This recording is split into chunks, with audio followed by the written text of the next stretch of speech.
हाँ जी, नमस्कार, राधे राधे, हर हर महादेव। मैं आपका आचार्य देव। आज इस वीडियो पे बिल्कुल डिफरेंट टॉपिक पे बात करेंगे। कुछ लोगों के प्रश्न कई बार आ चुके हैं कि यदि स्वप्न में शिव मंदिर देखें तो क्या परिणाम होता है। स्वप्न में देवी जी को देखें, देवी के मंदिर में जाते हुए अपने आप को देखें, आराधना करते हुए देखें तो क्या परिणाम होता है। कभी कभी ऐसे स्वप्न आते हैं ना जिनका हम वास्तविक जगत में खोजना चाहें अर्थ तो अर्थ मिलता नहीं, ऐसे स्वप्न होते हैं। तो क्या ये जो स्वप्न होते हैं इनका कोई मैसेज हमारे लिए है, कोई संदेश है, या स्वप्न सिर्फ स्वप्न है। देखिए, एक जो व्यक्ति मदहोशी में जी रहा है, जो नशे में जी रहा है, उसके लिए सब कुछ स्वप्न ही है। लेकिन जो जागृत अवस्था में है, इस संसार में प्रत्येक घटित होने वाली घटनाएं उसे जागृत करने की कोशिश करती हैं। यदि आप जागृत होना चाहते हैं तो प्रत्येक घटना आपको जागृत करती है। तो जो स्वप्न होते हैं ना, ये स्वप्न भी हमें संदेश देते हैं। आज हम इस पे दो सपनों की बात करेंगे। आने वाले समय में आपको मैक्सिमम लोगों को सर्प के सपने ज़्यादा आएंगे, ठीक है ना। कुछ ऐसी स्थितियां ब्रह्मांड में बन रही हैं कि ये सर्प आपको दिखाई देंगे। सर्प जब दिखता है ना तो हम खौफ खा जाते हैं, डर जाते हैं। कभी कभी सर्प आपको दौड़ा लेता है, कभी कभी सर्प दूर से दिखता है, आप डर जाते हैं, कभी कभी सर्प काट भी लेता है। तीन तरह की स्थितियां स्वप्न में हमें दिखाई देती हैं। तो पहले हम इसी से स्टार्ट करते हैं, उसके बाद हम आएंगे। अगर आप स्वप्न में भगवान शिव का दर्शन करते हैं, आदिशक्ति जगदम्बा का दर्शन करते हैं तो क्या प्रभाव मिलेगा। तो पहले थोड़ा सा 1 मिनट ये जान लें कि स्वप्न का वास्तव में महत्व क्या है। तो इसके पहले हम महत्व बताएं, आप चैनल को सब्सक्राइब करिए। बाद में भूल जाएंगे महाराज, इसलिए तुरंत सब्सक्राइब करिए। वीडियो आप देखेंगे तो डेफिनेटली आपको पसंद आएगा, तो मित्रों की जानकारी के लिए शेयर करिएगा। हमारी कोई भी बात जो है ना, ज्योतिष के बिंदुओं पे चलेगी और नक्षत्रों के आधार पे चलेगी। वो चाहे आपके धर्म हो, चाहे स्वप्न हो, चाहे जो भी हो। स्वप्न जो हमारी जागृत और निद्रा की अवस्था है, उसके जो बीच का पार्ट है उसका नाम है स्वप्न। जागृत और निद्रा के बीच की जो अवस्था है उसका नाम है स्वप्न।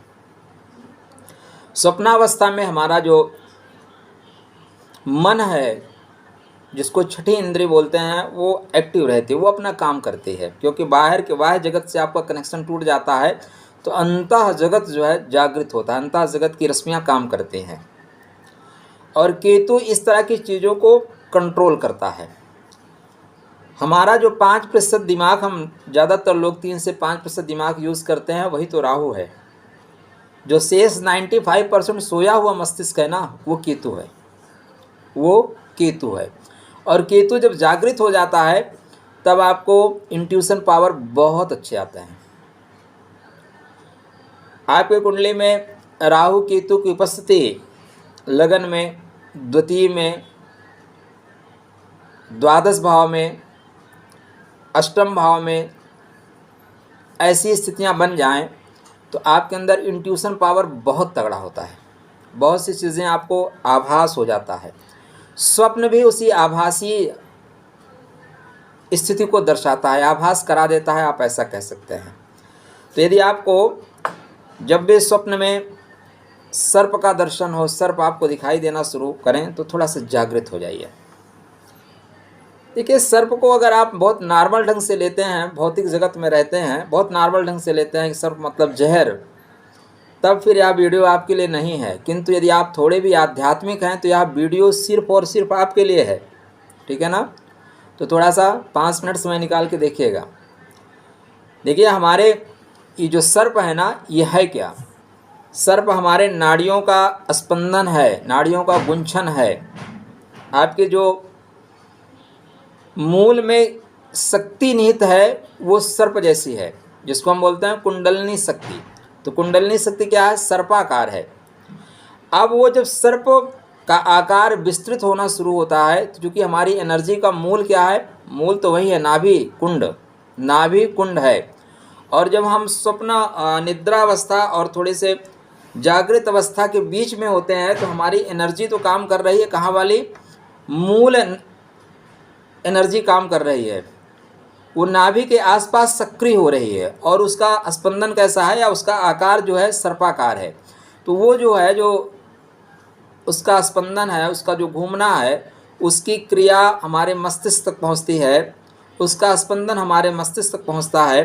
क्योंकि हम इस ऐसी अवस्था में होते हैं कि ना तो जागृत होते हैं ना तो सो रहे होते हैं, तो उसको एक स्थिति दिमाग आपको क्रिएट करना शुरू कर देता है, वहाँ पे वो सर्प जैसा आपको दिखना शुरू हो जाते हैं। वैसे स्वप्न शास्त्र की जो किताबें हैं वो ये कहती हैं कि आपको स्वप्न में सर्प दिखाई दे तो धन लाभ की स्थिति बनती है। क्या बनती है? धन लाभ की स्थिति बनती है, धन लाभ होगा। किंतु अगर आप आध्यात्मिक जगत में हैं तो आध्यात्मिक जगत में यह बिंदु यह दर्शाता है कि अब आपको जागृत होने की आवश्यकता है, थोड़ा सा कंसंट्रेट होने की आवश्यकता है, थोड़ा ध्यान में और योग में जाने की आवश्यकता है। क्योंकि आपकी जो एनर्जी लेवल है ना, वो स्पंदित हो रही है, वो हिल रही है, डुल रही है। उसको सही से अगर आप संयोजित कर सके, सही से रास्ता दिखा सके, तो धीरे धीरे आपके मूलाधार चक्र से ऊपर उठने वाली है। मूलाधार चक्र से ऊपर उठने वाली एनर्जी है। इसीलिए सर्प क्या है? सर्प एनर्जी का ही प्रतीक है। सर्प आपके भगवान विष्णु के गले में है, भगवान शिव के गले में है, भगवान कृष्ण के साथ हैं, भगवान राम के साथ हैं, जितने भी भगवान हैं उनके साथ सर्प हैं। सर्प मतलब उन्होंने सर्प डाल लिया। देखिए, एक बहुत सिंपल सा सिंबल अब आप लोग ये समझ सकते हैं कि भगवान शिव ने सर्प को डाल रखा है, भगवान विष्णु ने सर्प पे सो रखे हैं। दरअसल ये सिंबल है। ये क्या है? सिंबल है। और हम प्रतीकों में उलझे रह गए। गलती हमने कहा कि प्रतीकों में उलझे रह गए। हम कर्म नहीं करते, सिर्फ कांड कांड में परेशान रहते हैं। तो ये प्रतीक क्या है? मतलब उनकी जो कुंडलिनी शक्ति है ना, वो पूरी जागृत अवस्था में है। वो एनर्जी को उन्होंने नाभि में नहीं धारण कर रखा है, उस एनर्जी को उन्होंने उठा के गले में लगा रखा है। जब आपकी मूलाधार की एनर्जी आपके छठवें चक्र सातवें चक्र पे आ जाए तो आप क्या नहीं कर सकते? मूलाधार की एनर्जी आपकी छठवें और सातवें चक्र पे आ जाए तो आप क्या कर सकते हैं? कुछ भी कर सकते हैं। जो शिव जी के गले में सर्प है ना, वो इसी का प्रतीक है। जो विष्णु जी शेष नाग पे सोए हुए हैं, वो इसी का प्रतीक है कि उनकी एनर्जी जो है मूलाधार पे नहीं है, उनकी एनर्जी सहस्त्र चक्रधार तक है। वो कभी भी तुरंत एक्टिव कर देंगे। भगवान कृष्ण के साथ बलराम जी चलते हैं, वो इस बात का दृष्टांत है कि उनकी जो है कुंडलिनी शक्ति जागृत है, कभी भी एक्टिव कर सकते हैं, एक्टिव ही है, कभी उपयोग कर सकते हैं। तो इन चीज़ों को जो प्रतीक है ना, वो प्रतीक ये दरअसल कहना चाहते हैं। तो जब भी आपको स्वप्न में सर्प दर्शन हो, तो अगर आप भौतिक जगत के टोटल भौतिक जगत के प्राणी हैं टोटल, तो आप ये मानिए कि स्थितियाँ स्वप्न शास्त्र के अनुसार आपके लिए धनदायक बन रही हैं। आने वाले समय में आपको धन निश्चित रूप से मिलेगा। धन कैसे मिलेगा? सोए मिलेगा क्या? कुंडलिनी आपकी मतलब जो 72,000 नाड़ियाँ हैं ना, वहाँ स्पंदन हो रहा है, वहाँ बिखराव हो रहा है, वहाँ की शक्ति ऊपर उठ रही है। तो अब आप कर्म करना शुरू करिए, तब धन लाभ होगा, बैठे बैठे नहीं मिलेगा। आध्यात्मिक जगत के आप प्राणी हैं तो प्लीज़ कंसंट्रेट होइए। ये परमात्मा का एक आपको लिए संदेश है, एक मैसेज है कि बेटा अनुकूल समय है, और ये अनुकूल समय में कंसंट्रेट हो जाओ। आपकी कुंडलिनी की जो एनर्जी है धीरे धीरे दक्षिण से उत्तर की ओर बढ़ने वाली है। थर्ड चक्र की ओर अपने आप बढ़ा देगी आपको। थर्ड चक्र तक बढ़ने में आपको परेशानी नहीं होगी, उसके ऊपर आप निकल जाएंगे। तो ये तो आपको सर्प दर्शन की बात हो गई। इसमें भी अगर आपको ब्लैक कलर का सर्प दिखता है तो उसका दूसरा असर होता है, सफ़ेद दिखता है तो दूसरा असर होता है, ग्रीन कलर दिखता है, येलो कलर दिखता है, 4 तरह के मैक्सिमम दिखते हैं। तो हर का अलग अलग प्रभाव है। अब आपके स्वप्न में भगवान शिव दिखाई देते हैं या भगवान आदिशक्ति जगदम्बा दिखाई देती हैं, तो क्या मतलब है? भगवान शिव अब जो कर्मा कर रहे हैं ना, वो धीरे धीरे सही दिशा में जा रहे हैं। जब भी आपको भगवान शिव दिखाई दे, देखिए ये एक दिन में हमारे शास्त्रकार कहते हैं कि प्रातः काल के अगर स्वप्न हैं तो आपको 6 माह के अंदर परिणाम मिल जाएगा। ये सुंदर कांड में भी इसका वर्णन है कि वो त्रिष्टा कहती है कि मैंने स्वप्न में देखा कि स्वप्न में बंदर ने लंका को जला दिया, सब लोग मारे जाएंगे, जात उधान सेना सब मारी। तो वहाँ पे भी ये है कि प्रातःकाल का स्वप्न है, इसलिए 6 माह में ये घटित होगा ही होगा। तो ये चीज़ें आपके लंबे समय तक चलती हैं।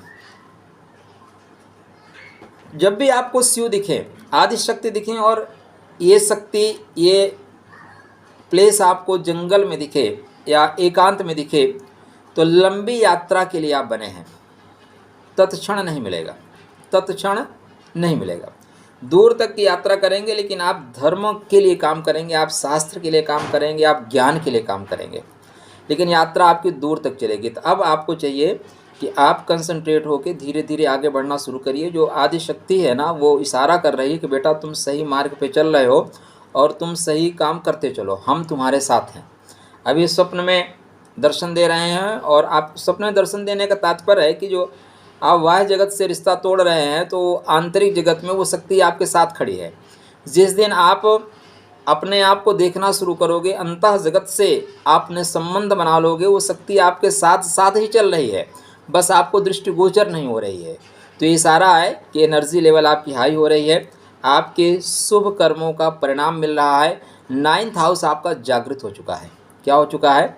9th हाउस आपका जागृत हो चुका है। बस उसको 5th हाउस और 9th हाउस दोनों को मैच कराना है। अब 5th हाउस के बीच में 6th house, 7th house, 8th house, तीन घर हैं।